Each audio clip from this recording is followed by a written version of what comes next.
everybody. I am Mukesh Kumar Singh, Assistant Professor of Psychology, Ghatshila college.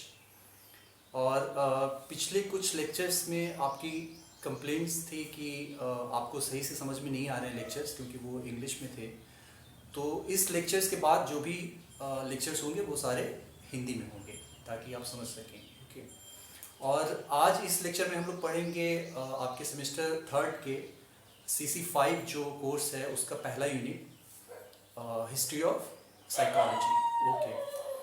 तो basically psychology के history को पढ़ने से पहले एक काफ़ी फेमस स्टेटमेंट है एबिंगहॉस के द्वारा।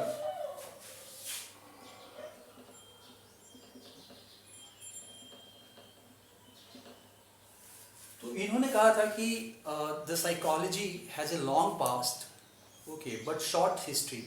तो इसका मतलब क्या हुआ कि इनके अनुसार कि इनका कहना ये था कि जो साइकोलॉजी का फील्ड है, यानी कि द स्टडी ऑफ बिहेवियर, जो भी हम बिहेवियर को पढ़ते हैं या माइंड के बारे में पढ़ते हैं, अपने नेचर के बारे में पढ़ना चाहते हैं, ये ऐसा नहीं है कि ये बहुत नया आ रहा है या बहुत दिनों बाद स्टार्ट हुआ।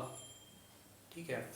इसका मतलब ये हुआ कि ये काफ़ी पहले से, बहुत पहले से, मतलब जब लोग even early stages of civilization में थे, मतलब जो सिविलाइजेशंस के शुरुआती चरणों में थे, उस समय भी सबके मन में ये जिज्ञासा बनी रहती थी कि वो जानना चाहते थे कि हम लोग कैसे बिहेव करते हैं, या हम लोग क्यों किसी तरह का व्यवहार करते हैं, वो क्यों होता है वैसा, हम लोग क्यों वैसा एक्ट करते हैं, हम लोग कैसे सोचते हैं, क्या देखते हैं, क्या सुनते हैं। ये सब सारे जो सभी चीज़ें हैं वो उनके दिमाग में हमेशा से जानने की इच्छा थी। और बेसिकली यही वो कहना चाहते हैं कि ऐसा नहीं है कि जो भी कुछ हम लोग जान रहे हैं वो बहुत नया है, ये काफ़ी पहले से लोग कोशिश कर रहे हैं। लेकिन हिस्ट्री क्या होता है कि हिस्ट्री बेसिकली एक रिटन डॉक्यूमेंट होता है कि जैसे कब क्या हुआ, कैसे हुआ, इसका। तो वो जो रिटन डॉक्यूमेंट है, यानी कि इसका जो रिटन डॉक्यूमेंटेशन है इस सारे चीज़ों का, वो बहुत कम है हमारे पास। मतलब जितने भी पहले चीज़ें हुई हैं, हम उसमें से कुछ को जानते हैं और बहुत कुछ को नहीं जानते हैं। ठीक है। तो बेसिकली इस स्टेटमेंट का मतलब यही हुआ कि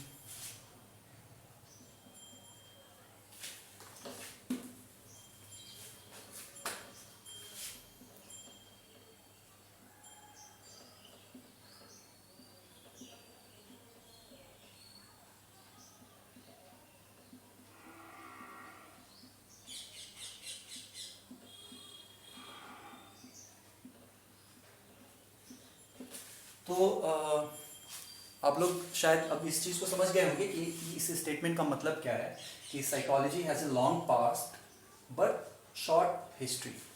ठीक है।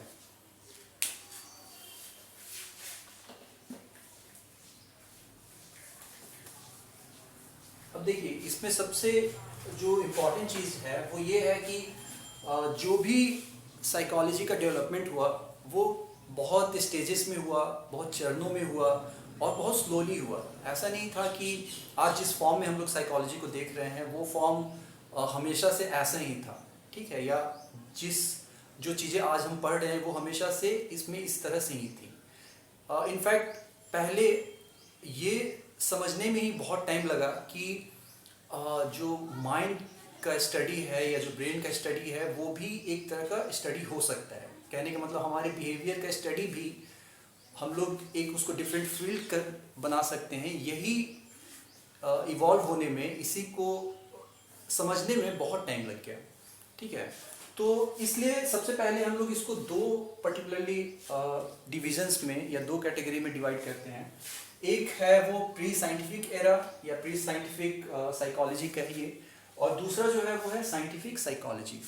तो जो ये प्री साइंटिफिक साइकोलॉजी है, इसमें हम लोग उन सब चीज़ों को पढ़ेंगे या उन लोगों के बारे में पढ़ेंगे जो बेसिकली साइकोलॉजी को एक साइंस की तरह नहीं समझते थे। और उस समय साइकोलॉजी का जो फॉर्म था वो एक तरह से आप कहिए तो ये फिलॉसफी का सब्जेक्ट हुआ करता था। यानी कि इसको जो भी माइंड या बिहेवियर का जो भी स्टडी होता था वो बेसिकली उसको फिलॉसफी का स्टडी मान के किया जाता था, ठीक है। और ये भी चीज़ है कि इसमें कोई साइंटिफिक बेसिस नहीं था, यानी कि जैसे किसी भी अगर चीज़ को हम साइंटिफिकली स्टडी करते हैं तो उसका मतलब ये होता है कि हम उसको एक्सपेरिमेंट्स के थ्रू या जो भी साइंटिफिक प्रोसीजर्स हैं, जो भी मेथड्स हैं, उनके थ्रू उस चीज़ को करें। और इन सब जो भी ये लोग थे वो बेसिकली इस अप्रोच को नहीं अपनाए थे, ठीक है। ये अप्रोच जो साइंटिफिक साइकोलॉजी है, ये अप्रोच मेनली हम लोग विलियम वुंड जो है, जिनको फादर ऑफ साइकोलॉजी भी कहा जाता है, ठीक है, इनके बाद से साइकोलॉजी को बेसिकली एक एज ए साइंटिफिक फील्ड देखना शुरू किया गया, यानी कि एज ए साइंस देखना शुरू किया गया। तो यहाँ पे जैसे आप लोग पहले भी बहुत सारे बुक्स वगैरह में कहीं कहीं कुछ कुछ पढ़े होंगे फिलॉसफी रिलेटेड ही, कि जैसे इंडिया में बुद्ध थे, उनका भी ये कहना था कि आखिर वो भी इस पे चिंतन करते थे और सोचते थे कि आखिर कैसे जो भी हम लोग सेंसरी परसेप्शंस लेते हैं वो थॉट्स में यानी कि विचार में कैसे बदल जाते हैं, ठीक है। तो ये बुद्ध इसके बारे में बहुत कुछ सोचते थे। इसके बाद हम लोग देखेंगे कि जो भी ये लोग हैं, जो भी ग्रीक फिलोसफर्स थे, उन्होंने भी काफ़ी इस बारे में अपनी राय दी है। जैसे सॉक्रेट्स थे, प्लेटो हुए, एरिस्टोटल हुए। तो बेसिकली क्या है कि जो प्लेटो का थिंकिंग था उसको हम कहते हैं नेटिविज्म, यानी कि उनका ये मानना था कि जो भी हम लोग सोचते हैं या जो हमारा बिहेवियर है, जो भी हम हैं, जो भी गुण हैं हमारे अंदर, वो हमारे अंदर जन्म से ही है, यानी कि इनेटली है, ठीक है।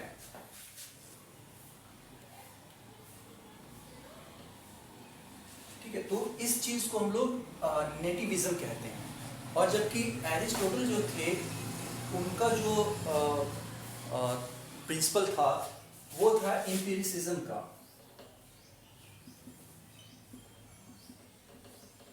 तो एम्पिरिसिज्म का मतलब ये हुआ कि जो भी हम लोग का बिहेवियर है वो हमारे एक्सपीरियंसेस के थ्रू आता है, यानी कि हमारे अंदर वो इनेटली नहीं है, जन्म से नहीं है, और बल्कि जो भी हमारा हम लोग सीखते हैं या जो भी हम लोग एक्सपीरियंस करते हैं उसका परिणाम होता है हमारा जो भी बिहेवियर है। ये थॉट था, एम्पिरिसिज्म बोलते हैं इसको, ये एरिस्टोटल का थॉट था, ठीक है।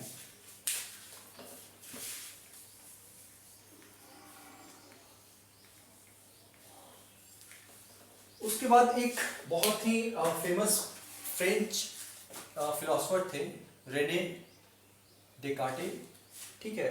और इनका बहुत ही दूसरे भी फील्ड्स में, यानी कि दूसरे भी जो फील्ड ऑफ स्टडी है जैसे मैथमेटिक्स वगैरह, उनमें भी इनका काफ़ी जिक्र आता है। तो रेने डेकार्टे ने ये कहा कि जो हमारा बॉडी और माइंड है वो सेपरेट है। कहने का मतलब कि दोनों एक नहीं है, ये दोनों अलग अलग चीज़ें हैं। और इसमें भी उनका ये कहना था कि जो माइंड है और ब्रेन है, दो चीज़ें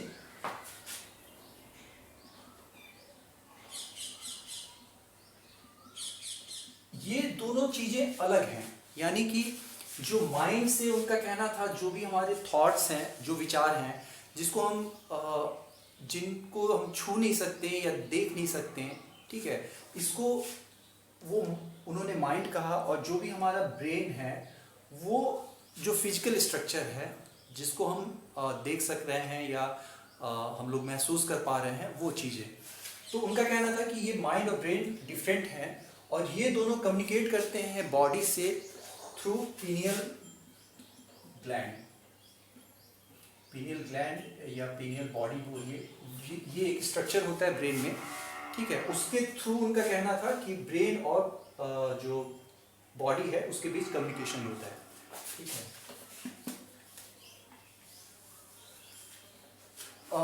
आगे हम देखेंगे कि एक और फिलोसोफर थे, जॉन लॉके। इन्होंने एक फेमस बात कही थी जिसको कहा जाता है टैबुला राजा, ठीक है। तो ये टेबुला राजा कहने का मतलब उनका क्या था कि ये लैटिन टर्म है जिसका मतलब ये था कि हम लोग जो भी इसका जो शाब्दिक अर्थ है यानी कि जो इसका मीनिंग है इंग्लिश में वो होता है ब्लैंक स्लेट, यानी कि पूरा खाली जो स्लेट होता है जिस पे हम लोग लिखते हैं वो। तो इससे इनका क्या तात्पर्य था कि जो भी हम लोग जब जन्म लेते हैं उस समय हमारा जो मस्तिष्क रहता है या ब्रेन रहता है वो कम्प्लीटली एम्प्टी रहता है, कम्प्लीटली पूरी तरह से खाली रहता है, और वो एक ब्लैंक स्लेट की तरह होता है जिस पे हमारे एक्सपीरियंसेस और हमारे जो भी हम लोग गेन करते हैं नॉलेज, उससे उस पे हम लोग कुछ भी लिख पाते हैं, यानी कि वो सारे जो भी बिहेवियर है हमारे वो उस स्लेट पे लिखी हुई चीज़ें हैं, हमारे एक्सपीरियंसेस हैं, ठीक है। तो उसके बाद एक और बहुत ही फेमस इस फील्ड में हुए जिनका नाम था जोसेफ गॉल, ठीक है। इन्होंने एक फील्ड ऑफ स्टडी स्टार्ट की जिसको कहते हैं फ्रेनोलॉजी, ठीक है। तो इनका क्या मानना था कि जो भी हमारे ब्रेन के डिफरेंट पार्ट्स हैं वो अलग अलग चीज़ों के लिए हैं, जैसे कुछ हद तक ये सही भी थे, लेकिन एक दूसरे चीज़ में इनका मत काफ़ी रॉन्ग था। वो ये था कि इनका ये कहना था कि ठीक है, ब्रेन के जो अलग अलग हिस्से हैं वो किसी पर्टिकुलर स्पेसिफिक चीज़ के लिए बने हुए हैं, जैसे अगर कोई बहुत अच्छा बोलता है, वक्ता है, तो उसका कोई एक पर्टिकुलर जो स्पेसिफिक ब्रेन का पार्ट है वो डेवलप्ड है, और इस डेवलपमेंट को कैसे पहचान सकते हैं, कैसे हम लोग आइडेंटिफाई कर सकते हैं। तो इनका कहना था कि जहाँ भी हमारे ब्रेन पे ज़्यादा प्रोट्रूड किया हुआ है, यानी कि उठा हुआ स्ट्रक्चर है, कहने का मतलब अगर स्कल मान लीजिए ऐसा है, और जहाँ पे भी जो डेवलपमेंट ज़्यादा है वहाँ पे कुछ वो उठा हुआ रहेगा पार्ट। तो इसके बेसिस पे उन्होंने एक साइंस पूरा ये बनाया हुआ था फ्रेनोलॉजी का, और ये एक समय में बहुत पॉपुलर भी हुआ था, बहुत ज़्यादा लोग इसको फॉलो कर रहे थे, और काफ़ी दिनों तक ये मतलब ये जो साइंस है इसको फॉलो किया गया, जिसको फ्रेनोलॉजी कहा जाता है, ठीक है। तो ये सब अभी तक हम लोग जो भी पढ़ रहे हैं ये सब सारे जो प्री साइंटिफिक साइकोलॉजी वाले चीज़ें हैं वो थी ये सब। अब नेक्स्ट लेक्चर में हम लोग जो भी साइंटिफिक साइकोलॉजी है उसके बारे में पढ़ेंगे, ठीक है। Okay, thank you.